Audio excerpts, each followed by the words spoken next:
حضرت عائشہ رضی اللہ تعالی عنہا نے فرمایا کہ جب رسول کریم صلی اللہ علیہ وسلم بیمار ہوئے اور آپ کی بیماری زیادہ ہو گئی تو آپ نے اپنی دوسری بیویوں سے اس بات کی اجازت لے لی کہ آپ کی تیمارداری میرے ہی گھر کی جائے۔ انہوں نے آپ کو اجازت دے دی۔ ایک روز رسول کریم صلی اللہ علیہ وسلم دو آدمیوں کے درمیان سہارا لے کر گھر سے نکلے۔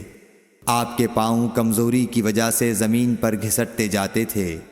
حضرت عباس رضی اللہ تعالی عنہ اور ایک آدمی کے درمیان آپ باہر نکلے تھے۔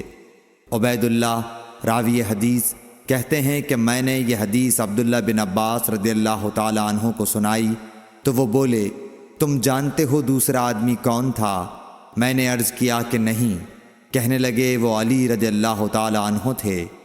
پھر حضرت عائشہ رضی اللہ تعالی عنہا فرماتی تھیں کہ جب نبی کریم صلی اللہ علیہ وسلم اپنے گھر میں داخل ہوئے اور آپ کا مرض بڑھ گیا تو آپ نے فرمایا میرے اوپر ایسی 7 مشکوں کا پانی ڈالو جن کے سربند نہ کھولے گئے ہوں، تاکہ میں سکون کے بعد لوگوں کو کچھ وصیت کروں۔